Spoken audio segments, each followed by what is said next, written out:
نحمده ونصلي على رسول الكريم. السلام علیکم ورحمۃ اللہ وبرکاتہ. رمضان مبارک میاش ختمېدو واله ده. یو ورځ یا دوه ورځې به پاتې ان شاء الله تعالی. الله رب العزت زموږ دا ټوټه پوټه عبادت خپل دربار کې قبول او منظور کړي. د ډېرو ملګرو د وړوکي اختر متعلق تپوس کړلی. وړوکي اختر د مانځه متعلق موجوده حالات کې چې کوم لاک ډاون دی او پابندیانې دي، جماعتونو ته خلک نه پرېږدي، نو په دې کې فقهاو داسې حالاتو کې علماو فقهاو دا ویل دي چې خلک ځان له خپل دیرو کې او کورونو کې مونځ کولی شي. نو د مونځ کولو طریقه ډېر کسان داسې چې هغه به عالمان حافظان او قاریان او دین د مسایلو معلومات بوته نه. ځینې ځای کې به داسې کسان نه، هر ځای کې خو مسایلو باندې پوه کسان نه. نو د وړوکي اختر د مانځه طریقه هغه ډېره اسانه طریقه ده. بالکل هغه شانتې طریقه ده لکه څنګه چې د سار مونځ سړی کوي.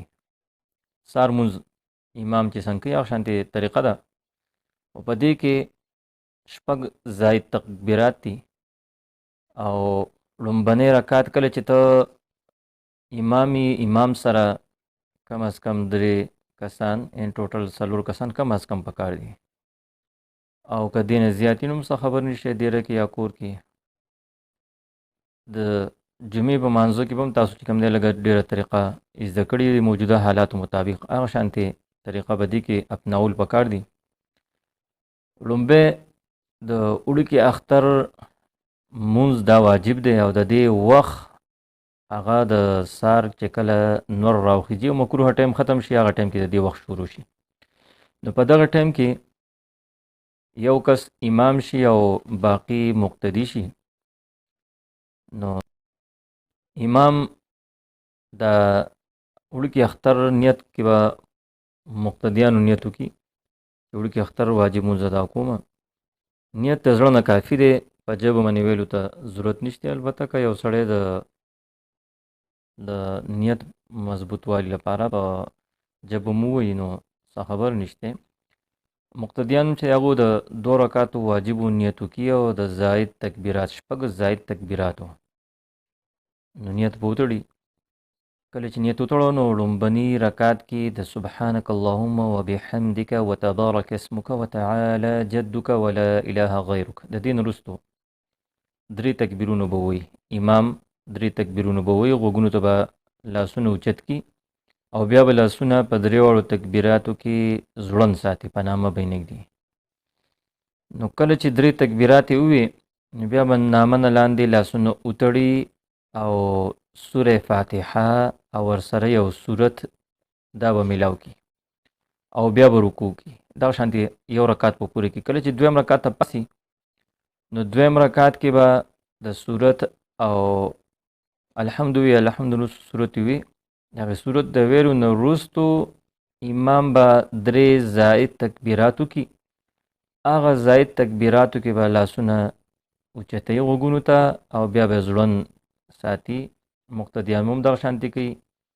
3 تکبیرات چې ووي بیا به 4م تکبیر باندې رکوع ته لاړ شي. دغه طریقې سره به مونځ مکمل کړي. کله چې مونځ مکمل شو نو جمعې په مانځه کې خطبه په شروع کې او د اخترونو په منځونو کې خطبه په اخر کې.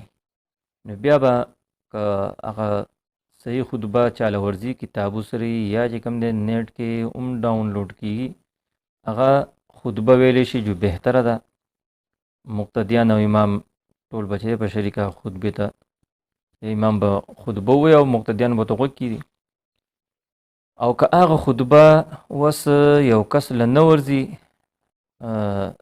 دومره د هغه سره پوه نشته هغه له خطبه نه ورځي نو بیا اسان طریقه هغې دا ده چې لومبنۍ خطبه کې به دی چې الحمد شریف وایي، الحمدلله رب العالمین الرحمن الرحیم ولا الضالین امین پورې، او بیا به کینی. او په 2مه خطبه کې به دی که درېیمه کلمه ویلی شي یا چې کوم دی سورې اخلاص ویلی شي دغه به ووایي. او په دې دواړو لومبنۍ خطبه کې او وروستنۍ لومبنۍ خطبه کې به 9 پیرې تکبیرات وایي، الله اکبر الله اکبر. او په دې دویمه خطبه کې به 7 پیرې تکبیرات وایي، الله اکبر الله اکبر. نو دا هم چې کوم دی مسنون دي. دغه طریقې سره به خطبه وشي او بیا دې ځان له او ټول امت لپاره دعاګانې وکړي. الله رب العزت دې موږ تاسو له صحیح طریقې سره د اختر مونځ کولو توفیق راکړي، او الله رب العزت زموږ د عبادات، روجې، منځونه خپل دربار عالیه کې په ډېر سمنې قبول او منظور کې کم کمې کوتاهۍ زموږ نه شوي، الله رب العزت هغه معاف کړي. تاسو درخواست دی چې د مونځ طریقه په خپل هم زده کړئ او نور ملګرو ته هم چې کوم دی دا شیر کړئ چې هغه هم د اختر د موقع ده او ډېر مالکو کې د اختر د منځونو جماعتونو کې نه کېږي، پابندي ده. د هغې وجې چې د هغوی منځونه هغه پاتې نه شي، چې خپل کورونو دیرو کې د اختر د مونځ په خپلو کې هغه عام کس هغه ته هم په اسانه طریقې سره دغه طریقه ده چې دا طریقه ورته ورسي، هغه هم د اختر د مونځ نه محرومه نه شي. الله رب العزت موږ تاسو له عمل کولو توفیق راکړي. واخر دعوانا الحمدلله رب العالمین.